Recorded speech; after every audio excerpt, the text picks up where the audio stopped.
Queremos darles la bienvenida a este nuevo episodio de Conversaciones desde la Ribera. En esta oportunidad queremos inaugurar una nueva serie que se llama Sabores y Saberes. Y como el nombre lo indica, vamos a hablar de un elemento fundamental en nuestra cultura, en la cultura de todos los pueblos, que es la alimentación.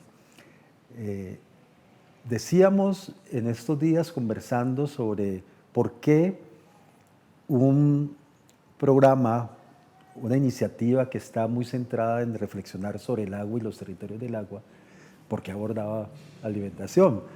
Y es que agua y alimento es un binomio que es la base fundamental de nuestra existencia, no solo nuestra, sino de los seres vivos.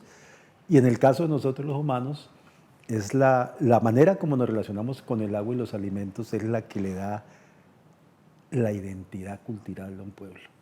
Cada cual de acuerdo a la ribera de qué río o de qué lago está, o a dónde tiene el agua de la que se provee, y qué tiene a la mano y cómo procesa y qué trae de afuera para hacer sus alimentos, qué técnicas utiliza, pues dice mucho de esa construcción cultural y además es algo que es la cultura material, es la que se hace con las manos, es la que se siente con los sentidos y por lo tanto es un elemento fundamental y por eso le estamos dando una relevancia importante a este tema.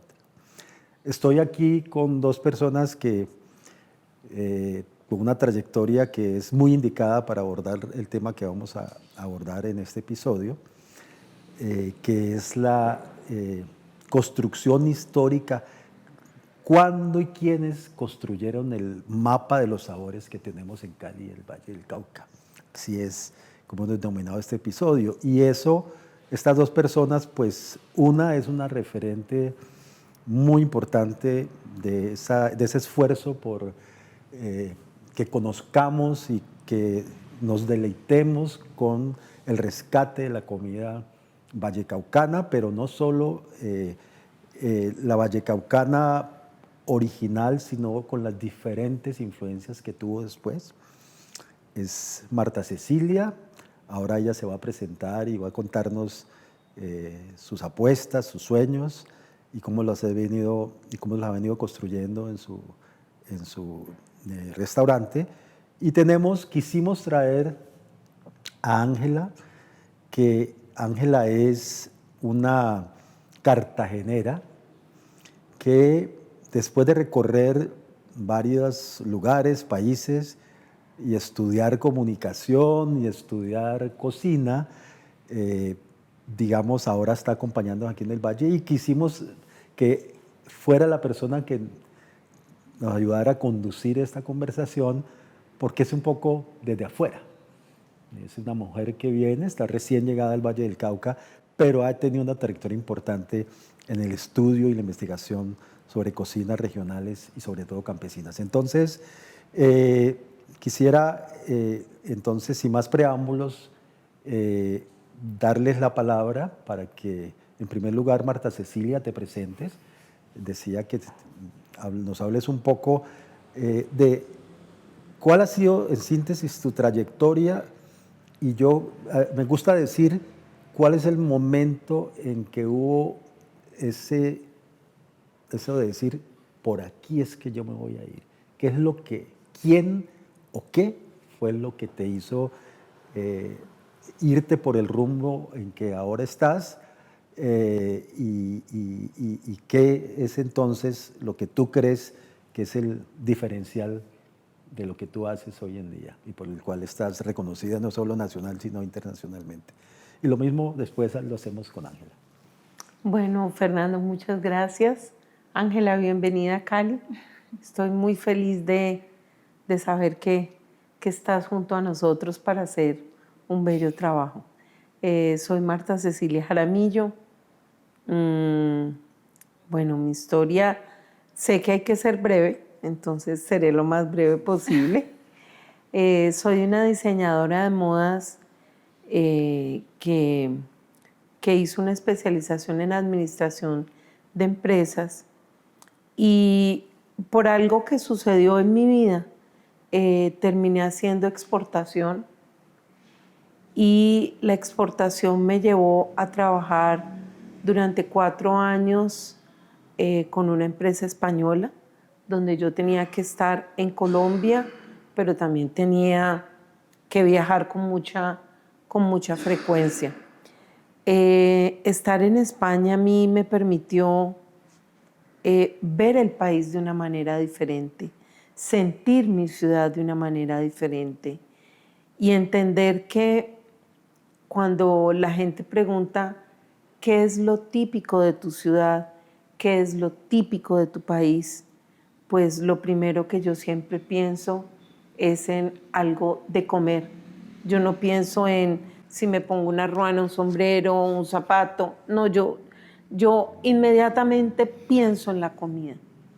Fui educada en la Normal Nacional de Señoritas, entonces soy maestra. Y eso hace que mi vida haya sido como muy llevada con una planificación, con un orden, aunque no siempre sea ordenada. Pero claro, era empezar a sentir ese llamado de la cocina desde muy pequeña, desde muy pequeñita. Mi mamá tenía una frase que decía, el que no sabe hacer no puede mandar. Entonces, en mi casa sí o sí era obligatorio saber cocinar. Mis primeros recuerdos frente a una estufa son como hacia los 5 años. O sea, y era como normal. Entonces, las vacaciones en la finca, entonces era ir a la molienda, era aprender a maniar, era aprender a ordeñar, era hacer el blanqueado, era cocinar, era atizar el fuego, era la leña. Entonces, estas prácticas que son casi que imposibles para un estudiante de hoy en día, para mí fueron parte como de un hacer cotidiano. O sea, yo no lo puedo definir como un antes, un durante y un después, sino, no, esa fue la vida de nosotros. Era ir al matadero, era aprender a lavar las vísceras, era ver cómo se mataba una gallina, pero también era recoger los plátanos, era ir al gallinero, recoger los huevos, pero era limpiar la marranera. O sea, el alimento, el maíz, la desgranada, el frijol, la lulera, el riego, fue parte de mi vida. O sea, el alimento estuvo siempre vinculado a mi existencia, a mi niñez, a mi adolescencia. Como buen tipo de personalidad emocional, aprendimos que el alimento era lo que demostraba cobijo, amor, atención. Entonces, ser un buen cocinero era abrigar, era mimar, era consentir. Las dinámicas familiares nuestras son todas en torno al alimento. ¿Y en qué momento se produjo el llamado a decir, no solo lo voy a hacer porque me gusta, sino me voy a meter a ese negocio? Bueno, pues yo creo que la cocina fue el salvavidas. Fue un momento muy difícil de mi vida. Estaba pasando por un momento emocional bastante difícil y la cocina fue voy a cambiar de vida, voy a hacer otra cosa, voy a hacer mi pasión. Y fue muy difícil porque hacer cocina de territorio, cocina local, era como, ¿cómo se te ocurre, no? Entonces era, por primera vez en la vida, era actuar con una convicción y yo la sé hacer, es lo que me gusta, es lo que me apasiona, voy a hacer cocina local porque es la que me une a mí a muchas cosas. Cuando yo inicié hace 25 años no tenía ninguna opción. O sea, te vas a quebrar, todo el mundo. Y no, pues bueno, ya son 25 años de trabajo, de persistencia, de unos equipos bellos, de unos compañeros muy, muy especiales y bueno, es lo que hoy ¿Y en qué nos... frase resumes lo que hoy ofreces y como el diferencial de Ringlete? Yo tengo una frase y es, somos más que un plato llevado a la mesa. Porque yo pienso que si tú abres la puerta de un restaurante, sí o sí lo que pones en la mesa tiene que ser bueno. O sea, si tú quieres que te elijan, pues lo que está allí es esa propuesta de valor. Pero yo pienso que hay que ir más allá. Hay que ir al territorio, hay que ir a los ríos, hay que ir a los agricultores, hay que ir a las cocineras, hay que sembrar en un saber que la gente lo ha tenido como un poquito quieto, como olvidado, ¿y quién va a querer eso? Entonces no, es saber por qué, de dónde vino, a qué estamos unidos. Es ese anclaje de saberes, pero también de emociones, pero también de sostenibilidad.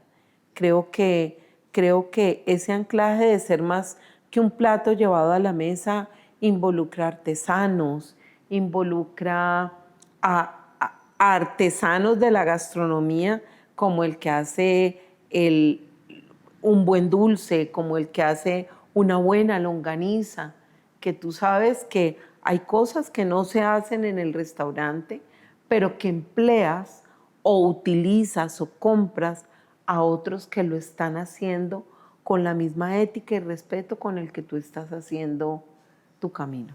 Déjame, Ángela, antes de darte la batuta, hablar un poco de por qué estoy yo aquí en esta conversación. Es decir, porque yo soy un arquitecto y un ambientalista. Y entonces dirán ustedes, que vino a meterse ahí la cucharada, literalmente la cucharada. Pero esto tiene también una motivación. Yo también, como decía Marta, desde muy niño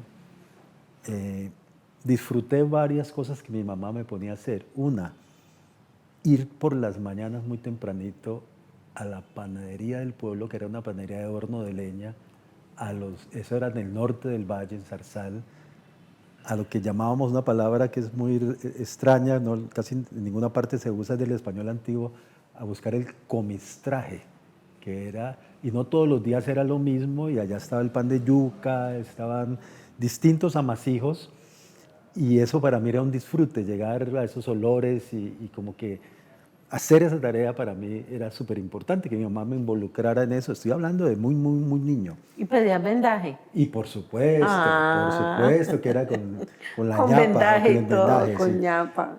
Y después, yo fui siempre muy amigo de mi madre. Y esa amistad hacía que yo al regresar ya en Cali, al regresar del colegio, tanto en primaria como en secundaria, una parada obligatoria era la época en que uno iba a almorzar a la casa. Por fortuna mi colegio quedaba muy cerca. Iba a almorzar a la casa y llegaba el momento que mi mamá estaba terminando el almuerzo. Y entonces desde muy rápido me ponía a hablar con ella, a contar lo que había pasado y ella a contarme cosas. Y entonces terminé que me decía, ve, ayúdame a picar esto, ¿no? Que me falta poner esto, pícame la cebolla, pícame esto, mírame, que el frito que estamos haciendo no se me queme. Entonces yo me fui involucrando como alguien que era parte de mi vínculo con mi madre, ¿no? Entonces se volvió y de los 4 hermanos, yo fui el que por esa razón terminé aprendiendo un arte que mi mamá dominaba con excelencia, que era la cocina. Cocina vallecaucana inicialmente, pero después ya por una serie de relaciones con las esposas de los profesores de la universidad donde mi papá enseñaba, crearon un grupo y cada mes se reunieron por 30 años y cada vez era una de ellas cocinaba y hacían obras sociales, etc. Y entonces yo desde allí cogí, digamos, ese aprecio y esa idea por la cocina y por eso me hice cocinero aficionado, por eso tuve un restaurante, una pizzería y restaurante italiano, el segundo en Cali, después de Salerno. Muy poquito me duró porque era muy muchacho en la universidad. Pero para decir que, y siempre por lo tanto, en todas las oportunidades que tuve de salir de la ciudad y del país, me iba siempre a los mercados, me iba siempre a comer en los restaurantes locales, digamos, era como mi punto de contacto, a buscar dónde se bailaba lo típico de la ciudad y dónde se comía lo típico. Entonces me hice un cocinero aficionado y después pues aprendí algunas cosas, hice algunos cursos. Pero para decirles que a pesar de mi profesión, la cocina es una pasión para mí también y me gusta pues que lo que vamos a conversar hoy pues poderlo hacer también en primera persona, ¿no? Entonces, Ángela, a ver, cuéntanos, ¿quién eres tú y qué estás haciendo aquí? Bueno, mi nombre es Ángela María Jiménez, soy periodista de profesión, repostera, reportera, cocinera. Con cerca de 17 años acompañando procesos sociales con víctimas del conflicto armado. Y bueno, en algún momento, parteaguas, comencé a estudiar cocina después de la pandemia. Yo creo que la pandemia fue algo que le rompió, le quebró la vida a muchas personas en dos. Y luego de la muerte de mi padre, comienzo a estudiar cocina porque yo quería aprender a transformar los alimentos, ¿sí? O sea, me llamaba mucho la atención que en mi casa pues siempre, pues en el Caribe además, las costumbres alrededor de la comida, ¿no? Las fiestas religiosas. Y yo veía videos y a veces quería como replicar las recetas en la casa, pero la carne me quedaba aguada, entonces le salían los jugos y yo, pero ¿por qué no me queda? Y decidí estudiar cocina para transformar los alimentos, pero luego de eso resulta que me di cuenta que la cocina terminó transformándome a mí. O sea, terminó siendo un proceso personal.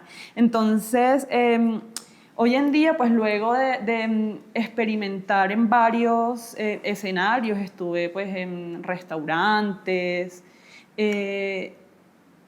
y pues incursioné en el mundo de la investigación gastronómica, pues porque ya traía algo de experiencia en investigación social. Comencé a reflexionar sobre la importancia de regresar a las cocinas ancestrales, no por moda, ¿sí? Sino realmente por una necesidad de supervivencia. O sea, yo considero que los seres humanos nos hemos vuelto unos analfabetas funcionales domésticos, ¿sí? Eso que tú hablabas ahorita, Marta, retomo, hoy no sabemos cómo nos llega la comida a la mesa. ¿Sí? No sabemos cómo llega la carne, no sabemos cómo se arma una morcilla. Y todo esto me dejó unas reflexiones muy profundas porque el ser humano hoy, inmerso en la globalización, en los avances tecnológicos, no se pregunta si en algún momento hay alguna crisis de gas, una tercera guerra mundial. Óyeme, ¿cómo va a encender un fogón de leña si no hay gas? ¿Sí? O, por ejemplo, ¿cómo poder conservar los alimentos si la nevera no existe? O sea, si no hay posibilidad de encender una nevera, ¿no? Entonces, ¿cómo conservar unos alimentos para mantenerlos además en buen estado para no enfermarnos? Entonces yo creo que es un asunto serio el comenzar a mirar nuestros orígenes, ¿sí? Y esto al final pues es como lo que me ha apasionado de todo este tema de la cocina. No dejes por fuera algo que sucedió recientemente que yo creo que tienes que sentirte muy orgullosa. Tú participaste en un libro maravilloso que es el de Comidas Campesinas de Boyacá, que es con la Escuela de Gastronomía del SENA, y acaba de ser premiado. Cuenta un poco de eso, mundialmente. Efectivamente, se participaron cerca de 221 países en los Gourmand Awards, que son como los Nobel de la literatura gastronómica. Estuve acompañando pues este proceso liderado por el chef Ricardo Malagón de parte del SENA, la Escuela Mariano Moreno. Y bueno, fue una experiencia preciosa porque eso me puso a pensar, además, en mis raíces. O sea, yo en ningún momento había pues puesto a reflexionar sobre, tengo raíces boyacenses. Entonces, solamente hasta este momento es que yo comienzo realmente como a escudriñar, a desentrañar y a reconocer la importancia de que como seres humanos es necesario reconocer nuestros orígenes, los sabores con los que crecimos, ¿sí? Y bueno, fue una experiencia preciosa porque me ha enseñado a mirar a mi país y sobre todo con Boyacá, la gran despensa de Colombia, la que nos salvó la vida, mejor dicho, con el suministro de alimentos durante la pandemia. Entonces, fíjate cómo a veces, por estar inmersos en otras cosas, nos olvidamos de lo importante, desconocemos la importancia de estos campesinos que labran la tierra, ¿sí? De las personas que cosechan, de cómo llegan los alimentos a las plazas, porque las plazas también de mercado son un importante espacio de intercambio, ¿sí? De la palabra, de la energía, del dinero, pero también de los alimentos. Entonces, la cocina, para mí, la alimentación ha sido ahora, o es, mejor dicho, como la columna vertebral, sobre todo porque me ha hecho reflexionar que es lo segundo que hacemos una vez nuestra madre nos pare. O sea, o lo tercero, respiramos, lloramos y vaya para la teta a mamar. Entonces la alimentación es algo que nos atraviesa y que creo que no podemos hacernos como la vista gorda y nada más pensar que vamos a comer solo por llenar el estómago, por Fue tener el primer algo. puesto en investigación, ¿no? Efectivamente, nos ganamos el premio al mejor equipo de investigación de cocinas ancestrales del mundo. Ah, pues. Pero Aquí estamos al lado de aquí otra hay algo, ganadora. aquí hay algo Otra interesante de este libro y es que sé que tienen como una ruta. Entonces ya pasó Boyacá y ahora van a otro territorio. Están en Córdoba, ¿no? Entonces es como Colombia está apuntándole muy duro a traer sus cocinas patrimoniales, sus cocinas ancestrales para mostrarlas al mundo, ¿no? Bueno, ahora sí, toma la batuta para llevarnos este recorrido histórico y esta reflexión sobre... Efectivamente, bueno, entonces entiendo que la historia, además de escribirse con tinta, se ha escrito con humo, con fuego, con maíz, y que en esta época precolombina ya había aquí en este territorio unas comunidades como los amundíes, como los quiliñenses. Los lilíes. Y resulta que tenían ya sus propias técnicas, ¿cierto? Tenían sus propios saberes. Luego viene toda esta época de la colonia, en donde se comienza a diezmar la vida de los... La conquista. Sí, de la conquista, perdón. En donde se comienza a diezmar toda esta población indígena, ¿sí? Comienzan a traer africanos esclavizados y hay toda una confluencia poco pacífica de culturas, de sabores. Y me gustaría que me cuenten un poco cuáles fueron esas técnicas que llegaron en este primer momento con esta confluencia de culturas a este territorio. Comienza tú que eres la que sabe, yo complemento allí con lo poco que... Este hombre conozco. es impresionante. Bueno, pues creo que empezó algo muy importante que llegó con la llegada de los afros, valga la redundancia, fue la técnica de los fritos. Los fritos es un aporte muy, muy, muy importante a la cocina vallecaucana. Creo que somos un departamento que se caracteriza por mucha fuerza en sus fritos. Y obviamente nosotros del indígena teníamos todo lo que era cómo había mucha preponderancia de los fermentos. Ahora que tú hablabas de la gente no sabe qué va a pasar cuando no haya energía, porque de verdad la gente no piensa en eso. Y nuestro estómago, nuestro aparato digestivo, se olvidó de los fermentos y se olvidó del poder maravilloso de lo que hace un fermento en nuestro organismo. Por ejemplo, pues menciono esto porque si tú haces un champús, que es una bebida caleña, con la técnica de antes, donde poníamos a fermentar el maíz durante varios días, la gente lo primero que te dice es, ay, esto está como dañado, está picho, esto se dañó. Y no, era la técnica que tenía, porque no teníamos refrigeración, y partíamos de los fermentos. Por ejemplo, la yuca se fermentaba, las carnes se salaban. Cuando llega pues todo el tema de la mezcla del español, del indígena, del afro, entonces, bueno, es esa importancia de esa cocina que empieza a unir técnicas, que empieza a unir pues también saberes que cada uno tenía en su ADN, ¿no? Y tú nos has contado en algunas oportunidades que hemos conversado que hay un espacio concreto que son donde se produce ese encuentro, esa fusión, que es las cocinas de las haciendas. Las cocinas de las Entonces, haciendas. cuéntanos un poquito sobre eso. A mí me apasiona porque también es el espacio arquitectónico, la centralidad que tenía ese espacio para todo. Entonces, cuéntanos ahí qué fue lo que se cocinó. Bueno, ay, cuando hablas de arquitectura a mí me emociona, porque alguna vez, hablando de arquitectura, el espacio más importante de una casa era la cocina. Todo el mundo llegaba y convergía en torno a la cocina.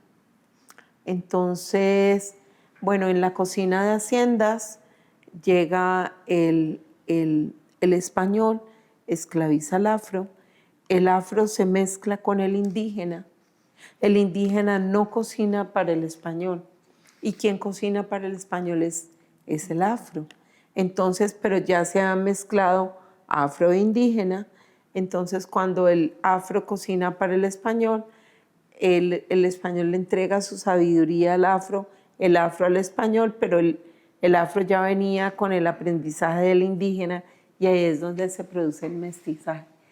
De verdad, pensar en lo que sucede en esas cocinas a mí me parece una cosa loca, esa contundencia y ese poder de sabores. Claro, y además allí un ingrediente que es que esta región, a diferencia de Bogotá, que muy rápida la declararon capital, siendo que está por allá metida, de las pocas capitales en el mundo que no está junto al mar, cuando países que tienen mar, pero con Cartagena también, que fue puerto y entrada tanto tiempo, es que este era un territorio de paso.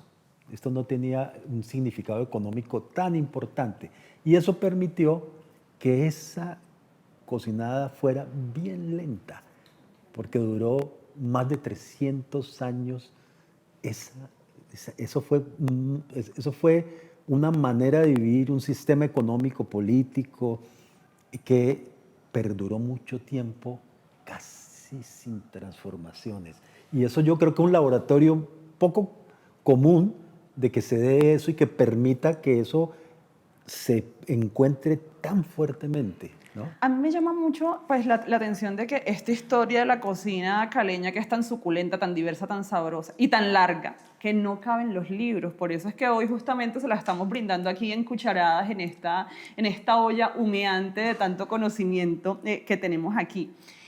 Yo quería preguntarles, luego de que, bueno, vienen todas estas técnicas y todos estos ingredientes, pues producto de este mestizaje, quisiera saber, en un afán de blanquear la ciudad de los españoles, ¿sí? Como de eliminar todo este olor a pueblo, lo que huele a negro, lo que huele a indígena, a mí me gustaría saber a día de hoy qué sabores y qué técnicas han sobrevivido hasta convertirse en patrimonio. De esas originales, Ajá. de ese momento. Pues yo creo que más que sobrevivir es que como se unieron culturas, entonces dieron origen a unas preparaciones. Yo soy un poquito exagerada, ¿no? Entonces, para mí una empanada es como, para mí es un templo de la cocina. Porque una empanada, que es el acto de empanar, que es el acto de abrazar, que es español, tiene por dentro papa, que es indígena total, tiene comino, que fue de ese invadir los moros a España, entonces España luego nos trae a nosotros el comino, o sea, una transferencia de saberes, pero tiene frito, que es de los afros, tiene amasada, que es indígena. Entonces, pues cuando yo pienso en que si hay algo que sea netamente purista, yo creo que aquí no hay nada puro.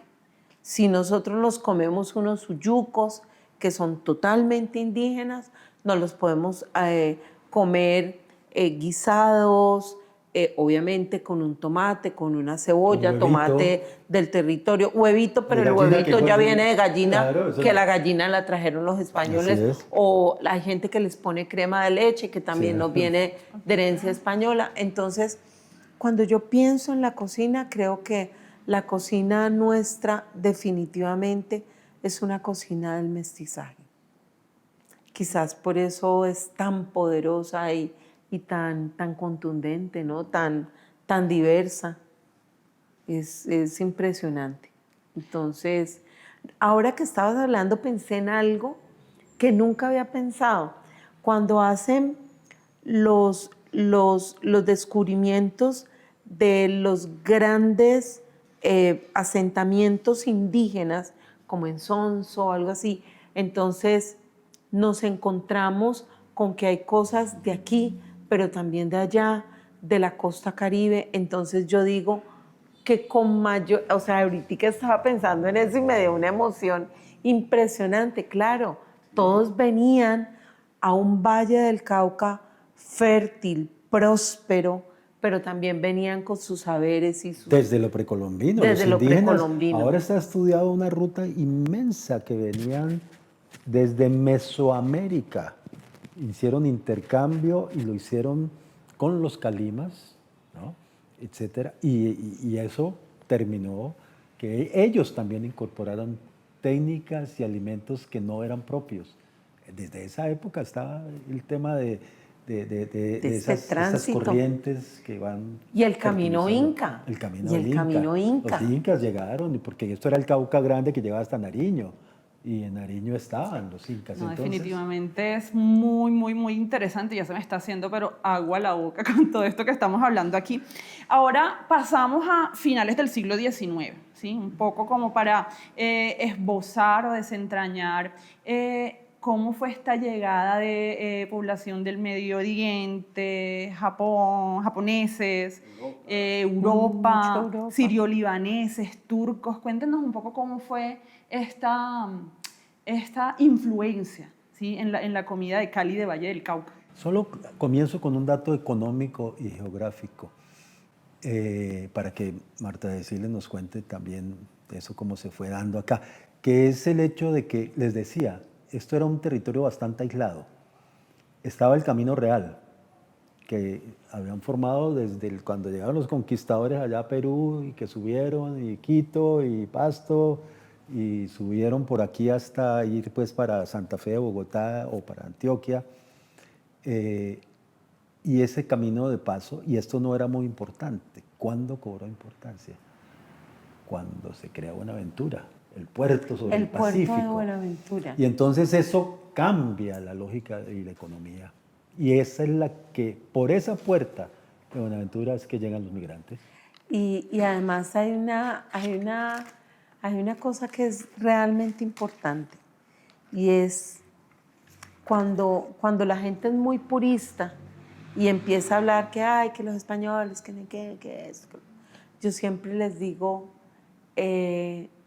sin ellos no seríamos lo que somos, pero sin nosotros ellos no serían lo que son. ¿Qué sería de una España o de una Francia sin la papa? O sin el tomate. O sea, es que esto es América. Sin el oro que nos sacaron. Pablo Neruda en su autografía, Sí, ¿no?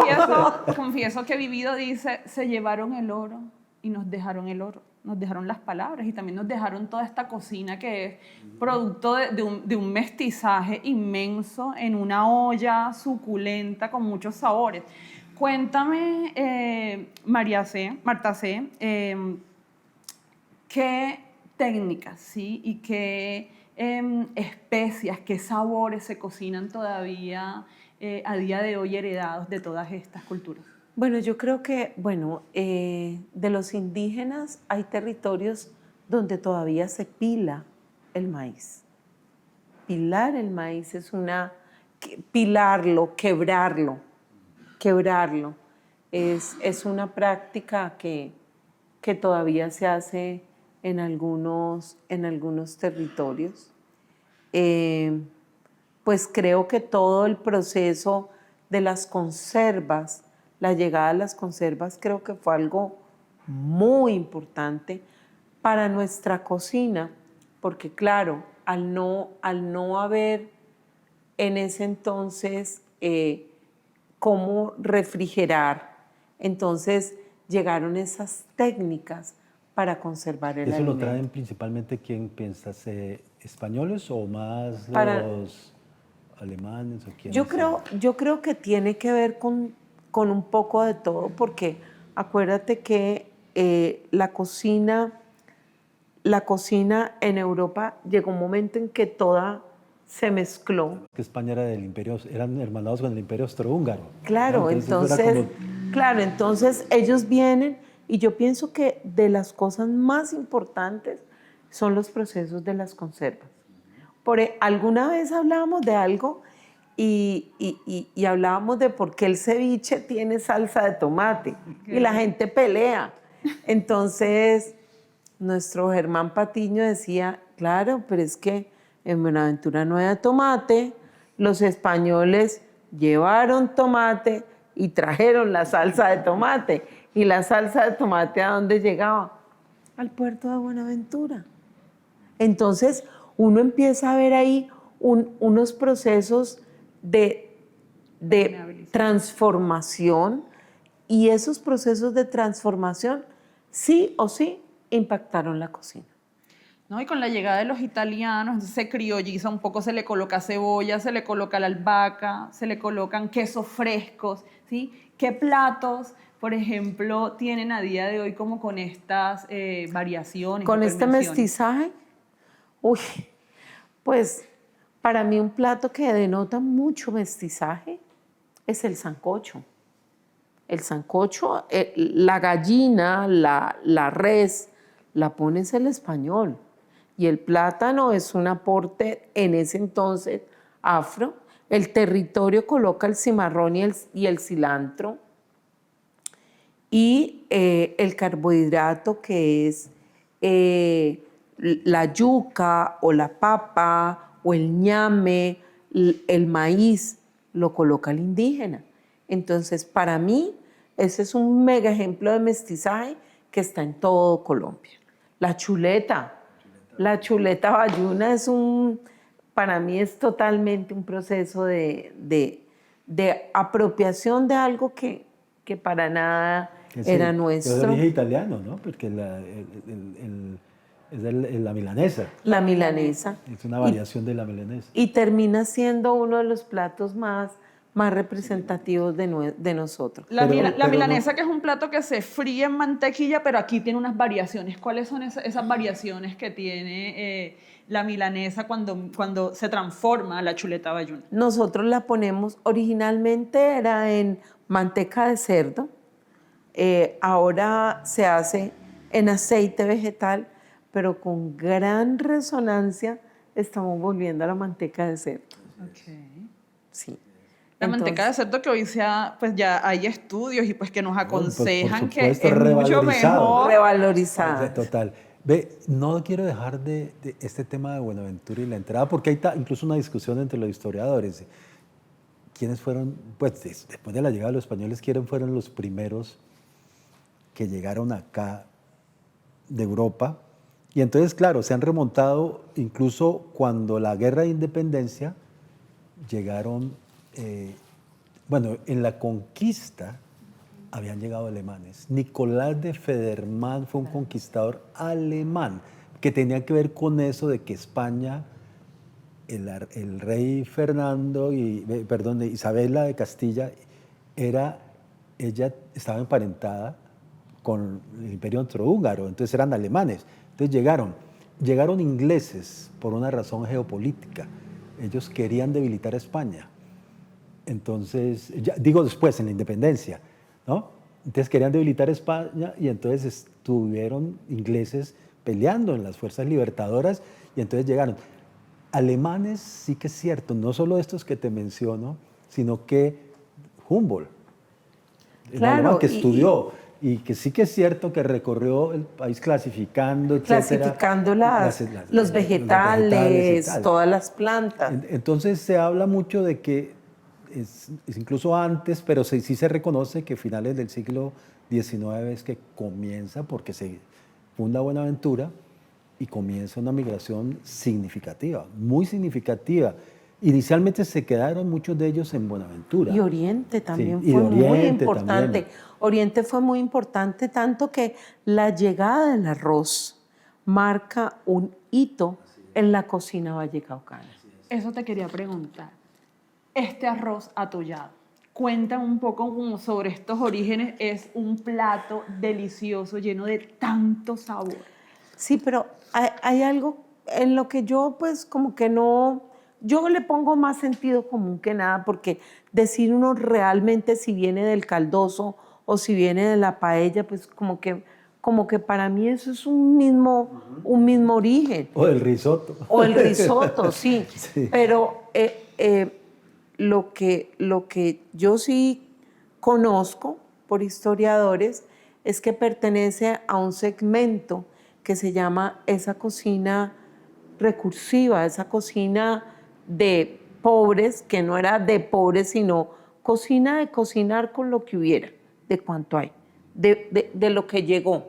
Entonces había pollo, o se cazaban patos y guasas, entonces con pato, pero habían vegetales, había papa.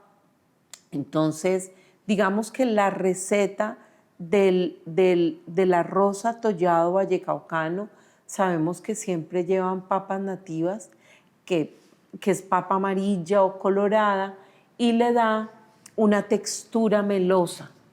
Tiene pollo, res, cerdo, chorizo, longaniza, costilla, pero cada uno, al igual que la paella, lo cocina con lo que hay. Okay, bueno. Pero esa gran diversidad, yo creo que Cartagena, por ser puerto, por supuesto que tuvo una gran diversidad de influencias, pero yo creo que para ser nosotros tan interioranos, de un valle, así tengamos Buenaventura cerca, la confluencia de culturas que llegó por la vía de migraciones, por esa puerta que fue Buenaventura, es muy grande. Por eso estábamos hablando, los japoneses, sirio-libaneses, italianos de distintas regiones, españoles, pues que llegaron los que llegaron, ya no en la conquista, llegaron de muchas partes de España. Y así sucesivamente, pues tenemos ese privilegio y eso ahora podemos discutir más adelante, conversar el tema de qué tanto esa fusión tan fuerte que hubo esos 3,5 siglos, qué tanto fue permeada o permeable a eso nuevo que llegó, o si eso nuevo que llegó solamente lo tocó periféricamente, porque uno en el mapa de la oferta encuentra que comida italiana, pues no la pizza, sino comida italiana pues más variada, está muy localizada en solo unas partes de la ciudad, ¿no? Y lo mismo las otras, y la libanesa sí que es cierto, es muy localizada. Los alemanes con las salsamentarias aportaron, y la panadería y repostería, pero tampoco es algo que fuera tan generalizado, y tan es así que llegaron los paisas y sus panaderías y arrasaron con lo de ellos, ¿no? Hay algo que cabe anotar aquí. El Valle del Cauca es un departamento producto de la colonización. Entonces, cuando hablamos del Valle del Cauca, tenemos que entender que la migración paisa fue muy importante, que hicimos parte del Cauca Grande, entonces esa cocina caucana fue mega importante. La cocina nariñense, wow, muy, muy, muy importante. Tuvimos también migraciones de los Santanderes. En el Valle del Cauca hay chivos, tenemos chivos. Entonces, cuando nosotros vemos esta diversidad, llegaron de Cundinamarca, entonces somos un departamento lleno de sopas. Es increíble. Entonces, justamente de acuerdo, pegándome a eso que me dices, pues ya pasamos, ¿sí? Siglo XIX, entramos al siglo XX, a lo largo del siglo XX, se comienza a reconfigurar una Cali con estas migraciones internas de las que hablas. Entonces llegan los cundiboyacenses, ¿cierto? Llegan los caucanos. Cuéntanos cómo se reconfigura la cocina con todo este movimiento. Luego llegan los afros, que pues fue una de las desplazamientos o migraciones. Sí, no, porque es que son más significativas. Y muchos tipos de afro. Además que nosotros tenemos que recordar que ha habido migraciones por desplazamientos, por catástrofes naturales. Entonces, por ejemplo, la cocina chocuana es muy diferente a la cocina de Buenaventura y totalmente diferente a la cocina tumaqueña. O sea, nosotros tenemos que entender que cada uno de ellos viene con una tipología y unos sabores más característicos. Entonces, pues cuando vamos a ver en las poblaciones afros y vemos que hay chocuanos, que hay tumaqueños, que hay gente de Buenaventura, entendemos por qué esta fuerza, porque es que lo decía Carlos, siempre nos decía cuando él hablaba de su investigación de la cocina colombiana, Carlos Ordóñez, es que esa mano negra vino a poner mucha contundencia a la cocina caleña, que también tenía muchos visos indígenas y obviamente tenía sus otras influencias. Tengo entendido que con esta confluencia, ustedes me dirán, de afros que vinieron, se comienzan a configurar unas cocinas comunales, unas ventas callejeras, pues de todos estos sabores afros. ¿Cómo es la aceptación o cómo es la reacción de la ciudad pues, ante este fenómeno que trae lo negro a la ciudad, ¿sí? Y además de eso que lo saca a las calles? O que lo resaltan lo negro, porque lo negro estaba, lo que pasa es que era pequeño, pero se masificó. Eso sí. Pues yo siento que si bien en una época, años 70, 60, 70, era muy importante con la cocina de las vitrinas, con el modernismo y con, digamos, con la facilidad de la gente ir y venir, empieza a desplazarse hacia clases más populares y a la gente sentir un poco de vergüenza sobre sus orígenes. Entonces, la gente empieza a sentir que era algo corriente y al verlo como corriente lo empieza a ver como ordinario. Y al verlo como ordinario empieza a sentir que de esto no es lo que quiero.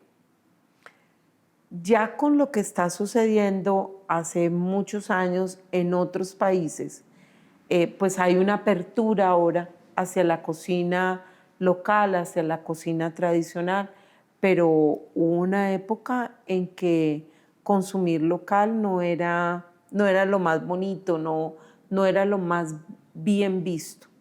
Entonces era muy desplazado hacia sectores populares, donde la gente se podía tomar una sopa de callo, sí, otro tipo de cosas, y ya pocos restaurantes de cocina tradicional, o sea, empiezan a perder esa resonancia, empiezan a aparecer, empiezan a ser muy pocos. Y digamos, cuando damos el salto y decimos, bueno, aquí hay que hacer algo, pues hay una nueva ola ahora, pero... Sí. Yo diría que también hay que hacer una reflexión porque también es como se va reconfigurando un mapa, porque hay como unas barreras. Se habla de las barreras invisibles para los temas de seguridad, pero acá también hay unas barreras invisibles en el consumo de ciertas cocinas. Y uno, pues está la cocina montañera de Cali, que es la cocina de los farallones y de la montaña, aquí de los corregimientos de montaña, pues tuvo un sello y tiene un sello de lo de Caucano y Nariñense, porque Caucano y fueron Nariñense es fundamentalmente superimportante. los que llegaron allí. No todos conservan sus tradiciones, pero hay unos núcleos que hacen, cultivan, crían cuis, El uyuco, la mora, entonces la después sidra. viene los paisas de ladera, ¿no? Porque a Siloé y a Terrón Colorado llegaron en una época de las violencias iniciales, la liberal conservadora o de la crisis de la minería en Río Sucio, llegaron esos paisas a ser mineros de carbón en Siloé y trajeron lo suyo, ¿no? Trajeron lo suyo porque teníamos los paisas del norte del valle, pero esos eran paisas más lejanos. Y bueno, para no hablar Y de después hubo otra oleada de paisas. Los panaderos. Claro, en el año 2000, Sí, ya esos cuando más recientes. vienen de Granada, Sí, eso. Granada, Marinilla. Marinillos, entonces... Fíjense eso tan déjame terminar la interesante. idea con eso decir, y si tú te bajas, entonces hay una cocina que es la que más tiene esos elementos del europeo que llegó, que es el cordón de clases pudientes del oeste hasta Ciudad Jardín, a través de la Quinta, que ahí se asientan y ahí es donde hay una oferta más grande en donde se instala esa comida europea. Pero si ya cruzas la autopista suroriental hacia abajo, pues ya otra vez entonces son estratos populares y allí es donde se instala fundamentalmente la población negra en sus sucesivas variantes. Entonces fíjate que eso también va creando unas fronteras que hace que pues no toda la ciudad tiene las mismas dinámicas. En esta reconfiguración es muy importante y me gustaría saber qué platos, ingredientes o incluso formas de cocinar trajeron consigo estas poblaciones. Algunas, de pronto dos que ustedes digan. Para mí es muy importante, además de los fritos, para mí son muy importantes los sudados. Uy, los sudados, yo creo, en las mesas de cocina, siempre hay como polémica, ¿no? Porque la gente quiere decir, bueno, ¿cuál es el plato emblemático de aquí en Colombia? Pues como somos tan ricos en tantas cocinas, pues la gente no quiere asumir que haya algo que nos represente. Pero yo creo que si hay algo que nos toca a todas las, digamos, a todos los segmentos, a todas las clases, a todos los territorios, son los sudados. De pollo, de res, de cerdo, de cola, por ejemplo, de tripa. No, mira, es de todo. O sea, si hay algo que nos caracteriza y que nos une, son los fritos y los sudados. Bueno, y los sancochos, que son súper, súper importantes. Esta pregunta va para los dos. ¿Ustedes consideran que ha habido quizá invisibilización en algunos espacios de prestigio de todas estas comidas tan suculentas, tan criollas, tan de sudado, tan de guiso? Yo creo que, mira, te digo una frase que era muy repetida. En algunos círculos sociales se hablaba de, uy, esto sabe a comino, uy, eso es comida de sancochería barata. Popular. Popular. Mira la expresión, entonces era una manera de que, digamos, se por debajeaba, por decirlo así, ciertas comidas porque se consideraban que eran a muchos sectores de clase media en ascenso y mucho más cuando llegaron ciertas economías comenzaron a ver eso como que era un sinónimo de Ordinariez. de ordinariez. Entonces sí, se arrinconó eso, se menospreció, se refugió en las plazas de mercado, ¿no? Esas comidas. Y tú fuiste una pionera para decirme, no, aquí voy a abrir, entre comillas, una sancochería en Granada. Yo siempre decía, el que no sabe de dónde viene, no sabe para dónde va. Y cuando yo me encuentro frente a un tamal, que para mí de las cocinas típicas es como uno de los platos a los que yo le rindo reverencia. Primero porque es como evocar todo lo que pasa con la cocina japonesa, de cómo se envuelve, cómo se empaqueta, cómo hay que hacerlo muy cuidadoso, pero cómo la hoja le aporta y le regala. Cuando la gente entendió lo que era un tamal, empezó a ver el tamal con una mirada diferente. Yo pienso que la cocina en este momento tiene un momento bonito, estamos revalorizando las tradiciones, las preparaciones, pero sobre todo esos ingredientes propios que durante mucho tiempo no fueron mirados, como la batata, como la sidra, como la misma yuca. Entonces yo creo que sí hubo un momento en que no fue mirado, pero estamos en un buen momento y yo prefiero ver lo que está pasando ahora. Sí, cierto. Con respecto a las autoridades sanitarias, en algún momento se escuchó que pasaron noticias que, por ejemplo, el biche no se podía expender o brindar en lugares sí, de comercialización. Entonces eso me pone un poco a pensar sobre, ¿es una manera elegante de invisibilizar, de vetar todas estas cocinas ancestrales? ¿Ustedes cómo ven eso? Te voy a contar una anécdota de mi padre. Mi padre estudió en Bogotá entre el año 1940 a 44. Hizo su carrera universitaria. Y mira que en esa época existían las chicherías en Bogotá. Y eso, todo mundo. Y eso el fin de semana se llenaba Las Cruces y otros barrios populares, se llenaban de la gente yendo a consumir la chicha. Mira lo que pasó, claro. Cuando se prohíbe la chicha, ¿tú crees que fue un tema sanitario que era el que alegaban?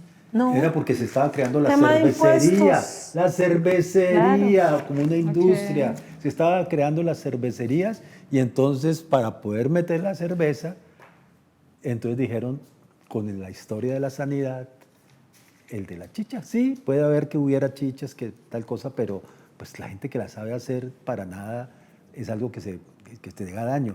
Entonces lo mismo pasa con esto. Digamos, esta cosa de la sanidad a veces se vuelve un instrumento, como tú dices, de ser el argumento a través del cual se dice, no, mejor dejemos eso de lado porque el biche, quién sabe cómo lo hicieron, porque hay un monopolio de las industrias licoreras que no quiere que eso, que es artesanal. ¿No? A mí hay algo más que un licor, no porque no entienda lo que hay detrás de un biche, pero hace algunos años empezó una norma en contra de la hoja de plátano. Eso sí, a mí como cocinera, con mi equipo, con mi gente, con mi esencia de vida, con mi mamá y el legado de mi mamá, pues a mí sí eso me aterraba. Y tuvimos la oportunidad de estar en España en un evento y Ferran Adrià dijo que el futuro de la cocina era ver esas cocinas en hojas de plátano, en envoltorios. Mira, acá no volvieron a hablar de la hoja de plátano, pero lo dijo un español. Y nosotros ya estábamos con los pelos de punta discutiendo, funcionando, porque acabar con los tamales, acabar con los envoltorios, es acabar con una esencia y una raíz que sí toca definitivamente lo patrimonial.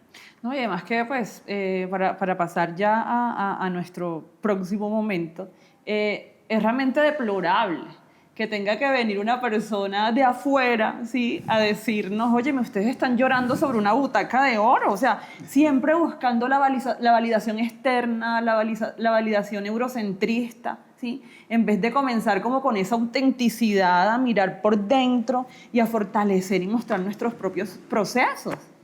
Pero bueno, estamos en un momento diferente Vamos, por suerte. y lo que tenemos que hacer es, bueno, empezar a fortalecernos y a seguirlo contando Mira la para... potencia de este festival y de el auténtico sabor caleño. El auténtico que sabor nace como caleño. algo chiquito y ya es una cosa impresionante y está rescatando, y además sin el ánimo de decir que solo es pues lo caleño y tal, sino que se está abriendo a las cocinas de migrantes, a todo esto.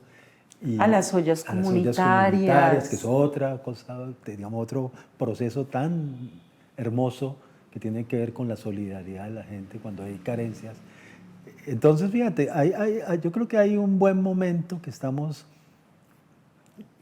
hay un espacio para hacer una Efectivamente es revalorización. una invitación justamente para no olvidarnos que lo nuestro tiene valor. ¿Sí? Lo nuestro tiene valor y que al contrario de invisibilizarlo, de echarlo para un ladito, es como, miren toda esta riqueza que tenemos. Pero bueno, dinámicas gastronómicas en Cali, ¿sí? En el último periodo.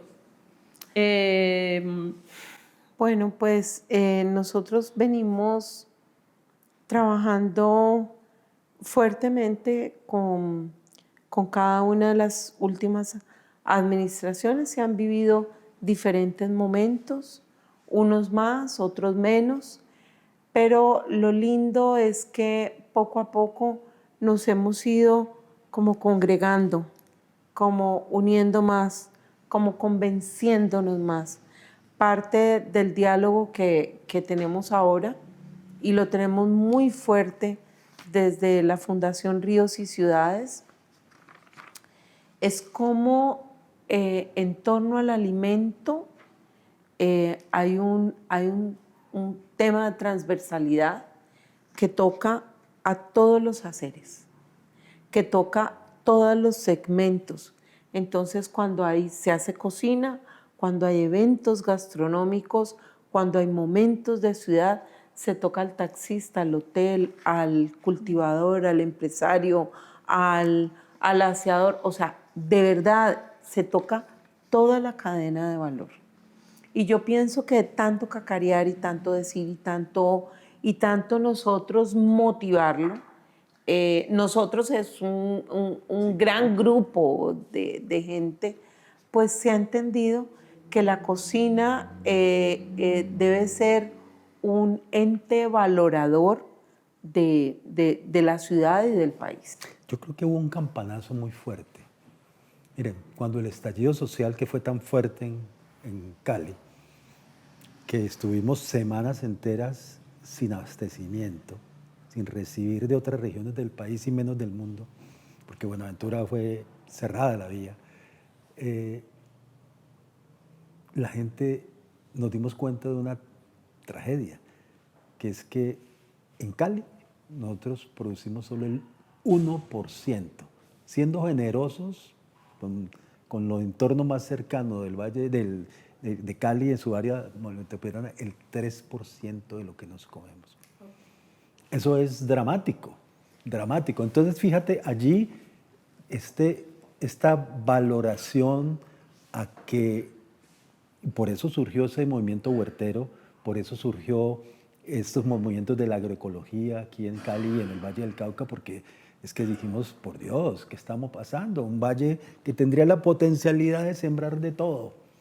Terminar, por un lado, en un monocultivo y segundo, en una eliminación de la oferta, alimentaria. Entonces, yo creo que es un momento, como tú dices, para que esa conciencia que se está ganando repercuta en una transformación de toda la cadena. Y un estallido social que hace un impacto muy fuerte para contarnos que Cali y el Valle del Cauca somos de los mayores productores de proteína blanca del país. Entonces hubo desabastecimiento de huevos.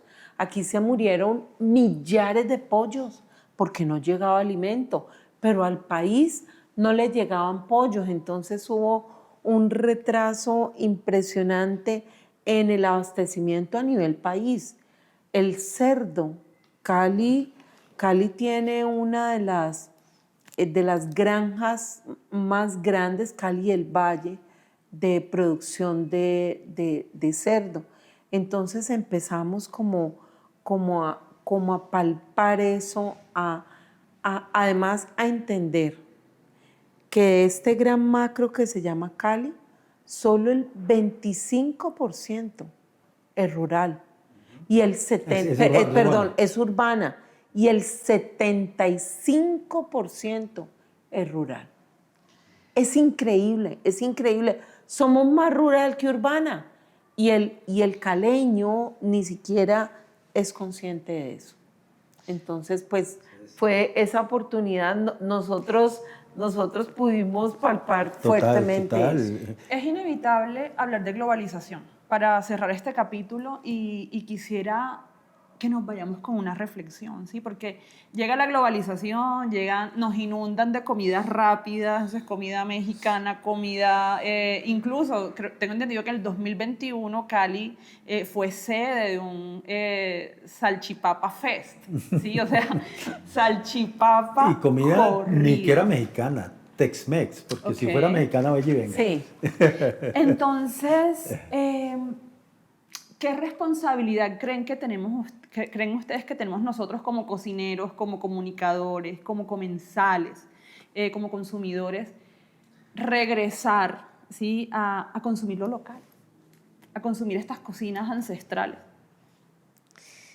Bueno, pues yo desde mi cocina creo que más que una responsabilidad para consumir, porque igual tú calmas hambre con una hamburguesa, con una pizza o con lo que sea.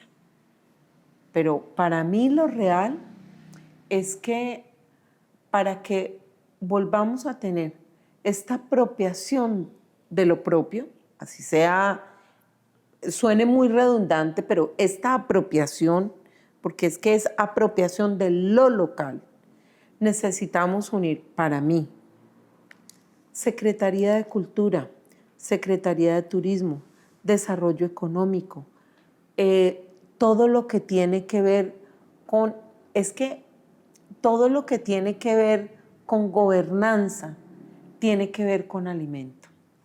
Y hemos dejado de ver el alimento como esa unidad que nos convoca a todos. O sea, si los restauranteros, si los cocineros seguimos remando solos, el camino va a ser muy difícil.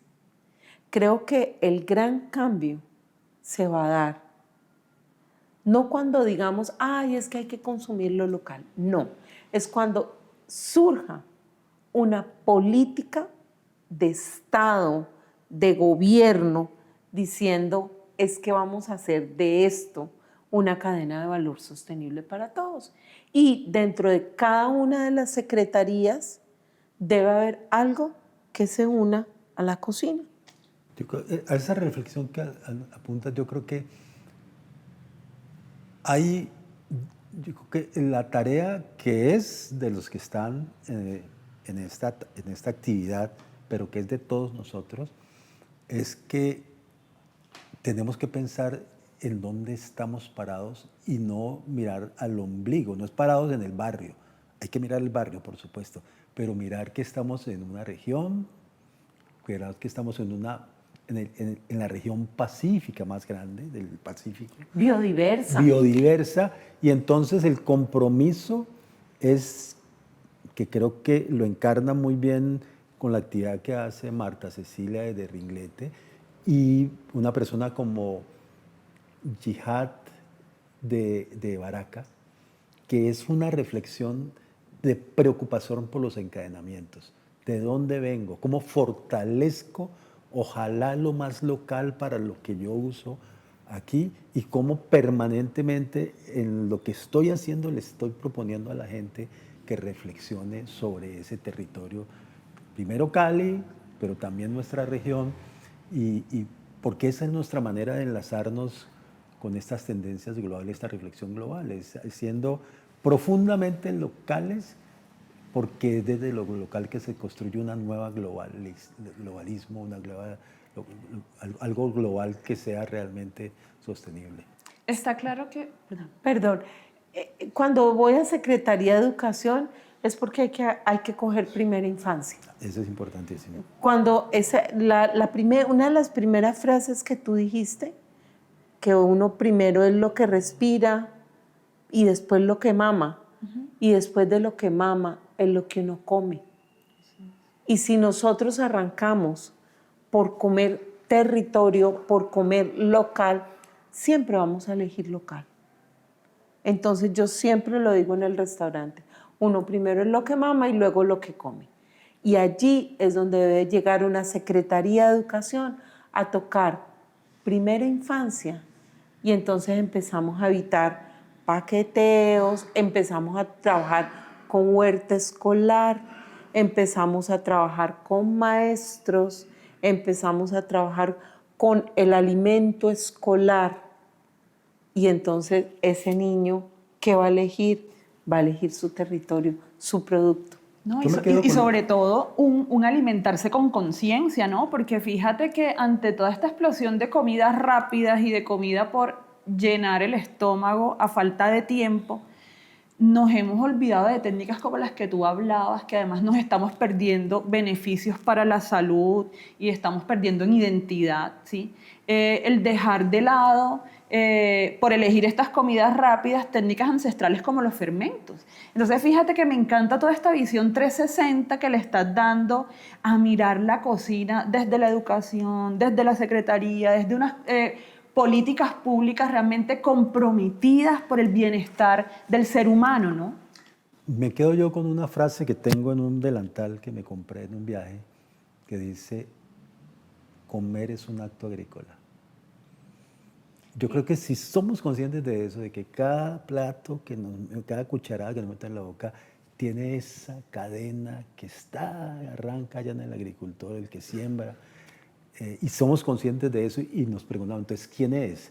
¿Cómo está? ¿Está pagándose lo justo? ¿Está siendo una agricultura sostenible? Ahí hilamos. Y yo te digo una que dije un día en una entrevista, y era, comer es un acto político. Además, profundamente. Bueno, qué bueno, qué rica ha sido esta conversación. Yo creo que quedan pues también allí ya muchos elementos para seguir conversando de la cocina. Este es el abrebocas de una serie de episodios que van a tener esta reflexión en el centro. Les agradecemos mucho, los invitamos entonces a que nos acompañen en este viaje quincenal por no solo este tema de la cocina, de las cocinas, sino otros temas de mucho interés que tienen que ver con el territorio, que tienen que ver con las reflexiones de la política y la democracia en el sentido de cómo construimos en una situación tan compleja como la que asistimos hoy nacional y globalmente, cómo mejoramos la calidad de las relaciones entre los seres humanos y de los seres humanos con la naturaleza. Nos vemos entonces dentro de 15 días en un nuevo episodio de Conversaciones de la Ribera.